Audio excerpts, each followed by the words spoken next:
afraid Chris is going to put me totally to shame with that speech, which was well prepared, and I've turned up with no notes, and what I'd like to do is give as much time as possible to Q&As. But what I thought might be helpful is just to answer two questions. The first question is why, and there's been lots of speculation, and you know I've never been called an astute businessman so many times. So I thank everyone who's offered that's a compliment. But if I just answer the question why, and then just update as to where we are, because there's clearly risks still in the process, and it is premature to celebrate, but we're sort of making pretty good progress. So fingers crossed.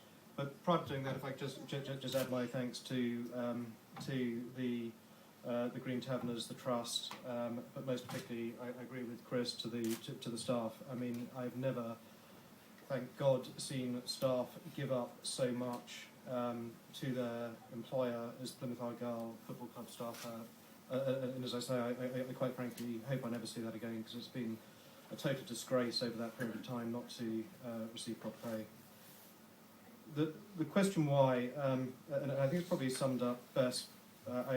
One of my banking friends, one of the banks that provides one of our group companies with credit, and the director of that bank, he says he's a football fan. He's not an Argyle football fan, and he sent me emails on a regular basis each time there's press, so basically daily, saying, "Why are you doing this?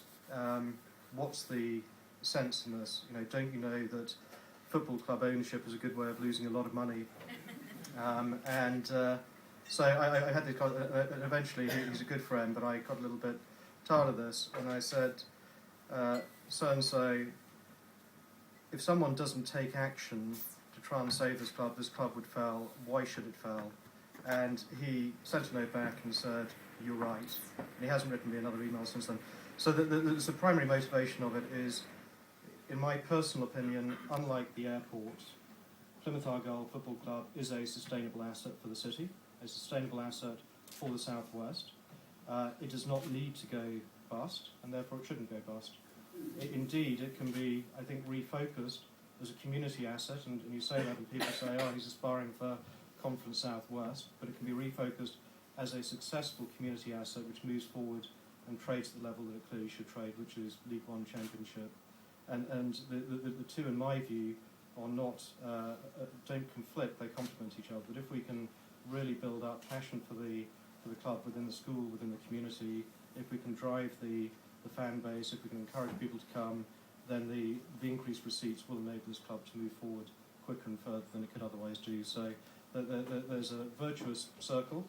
The club clearly over the last couple of years has been in a vicious cycle, and without being too geeky and too much management speak, we need to move it from that vicious spiral downwards that we've experienced to a gradual move upwards, and that's what we're part of.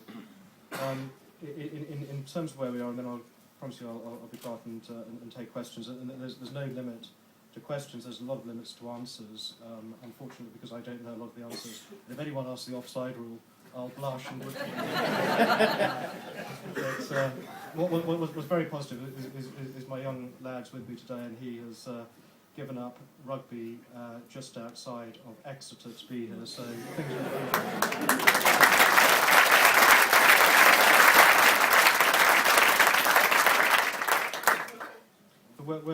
where we're at today is the most important thing is this is a very, very complicated process, and there's lots of people who effectively have a veto right over the survival of the club, and that's not of my doing or of anyone else doing. It's just the legal process that we have. So there are people out there who could say, "We don't want this club to be rescued, and we think we'd be better off if it failed." And my contention from the beginning was that you know, it's in no one's interest to see this club fail. It's in everyone's interest to see this club thrive and move forward. And that is certainly all of the stakeholders, the people that effectively have that veto right, have been incredibly supportive, and thus far have made it clear that they want to see this club survive, move forward, and so on. So we are still waiting formal approvals from a couple of parties, but the indications are very positive. We do have a very geeky but competent professional team, both internally, our advisors, we've been working on this, and as soon as we can close this transaction, we'll close it. But until we get there, unfortunately, there's always going to be that bit of risk, and all we can do. I think I could probably admit that at one of the contingency plan meetings, I felt that Ian Newell asked me the question, which is very unfair, as to what I thought the percentage chance of the club surviving was, and it was 10%. I didn't think that BIL was likely to perform at that time, and because we weren't being engaged by the administrator, I thought the future for the club was very, very bleak. It is now, in my judgment, famous last words, is looking very, very positive, so fingers crossed. Anyway, sorry, I talked much more than I intended to, but as I say, there's no restriction on questions. I mean, any questions that people want to ask, if I can answer them, I'll certainly try. I mean, what we normally do, James, well, I'll stay at the rostrum because I've got a big mouth. Well, what we'll do is we'll take 2 questions to James at a time upon my indication. So if we have a show of hands who wants to ask the question, no, I'll bring people in. Tony and gentleman there. So.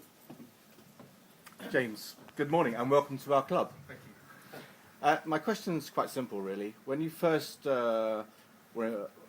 raised your head above the parapet in taking over the club, you were slightly reticent about the whole project. Subsequently, I've noticed you're still talking about the club being the ground itself being bought by the City Council, and yet this week you're also still talking about, or you're now talking about, the redevelopment of the South Stand. In fact, those of us that inhabit the South Stand, this is of some interest to us. So my positive or negative? Oh, I'm very positive. I'm very positive about it being redeveloped. So my first question then is: will it be redeveloped? In which case, by whom? And the allied question to that is: what happens to all the rest of the car park? What are your plans for that? If you're not selling that back to the City Council. Could I just start by answering the reluctant bidder question, because I think that's it's a very valid point, and I think part of this was articulation, and part of it was where we stood. My view from the outset was that I'm not a football fan, or I haven't been a football fan. It may be different by the end of today, and what I'm not willing to do is to chuck money willy-nilly at any football club, or indeed any rugby club or anything else. And there was the possibility, and secondly, I think in an ideal world, particularly in this current economic environment, in the ideal world, government should not be putting money into football stadiums. Sorry, I do apologise.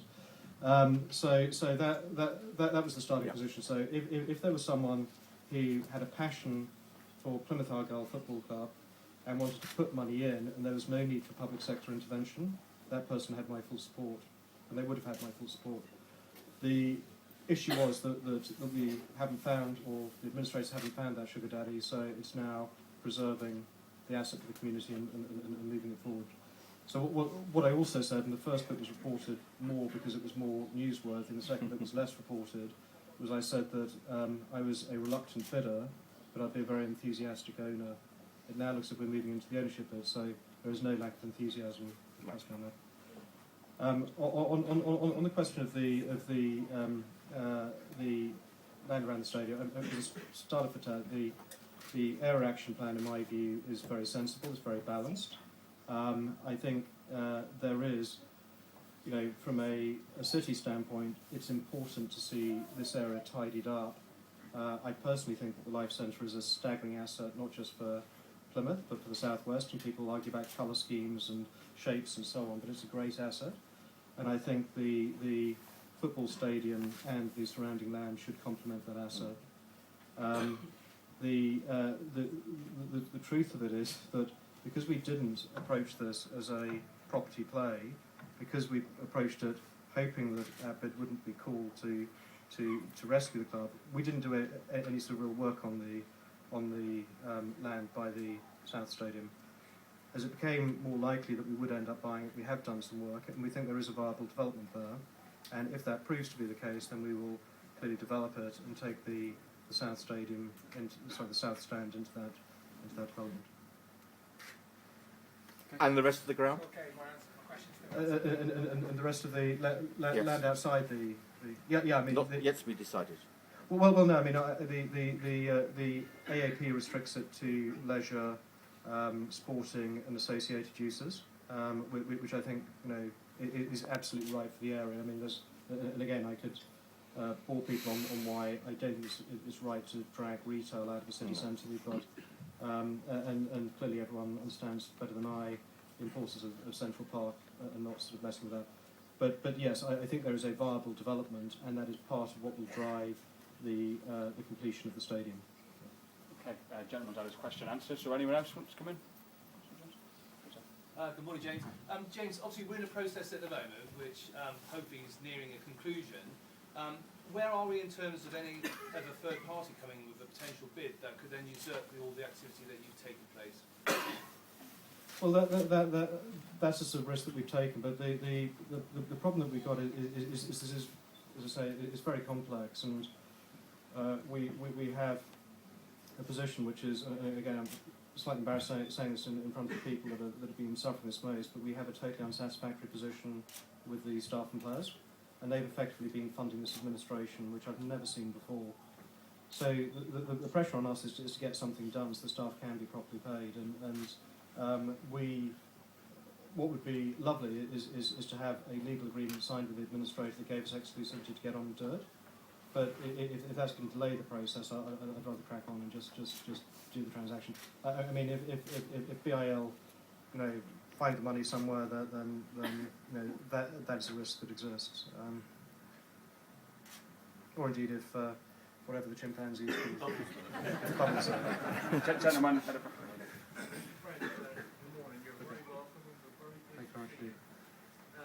I, like everybody else in this room, we love our club. We don't want it to die. But should you take over the club, or should you have an active part in the club, would there be room for a board member that is elected by the Argyle Fans Trust on the board to represent the fans' interests? Well, and again, shoot me down for this, but football governance, corporate governance, the way in which football clubs are managed, I think has been, and it's not Plymouth Argyle I'm referring to, it's the industry. I've been astounded by what I've learned over the last 6 months. I mean, in the businesses that I'm involved in, what you first of all do is you appoint a board, and then the board appoints the chairman and the chief executive. And what you do is you try to hire the best people, the board members, the chairman, the chief executive, who are best to do the job that they're seeking to do. Now, there's absolutely no doubt in my mind that there needs to be proper fan engagement, and if the board of directors did not have a strong representation of the fan base, I would be astounded. But do I think that the trust should have the right to nominate a director? I think that's potentially dangerous. Not because on day one the nominee would be great, and then something might happen going forward where the nominee is not up to the job of acting as a director. So as I say, I would be amazed if we'll go through a very transparent, open process to select the board of directors. The board of directors will try and find the best chairman, chief executive to run the club, and I'd be amazed if there weren't Plymouth Argyle fans who most probably would also be members of the trust, I guess, given the trust's backing on their board.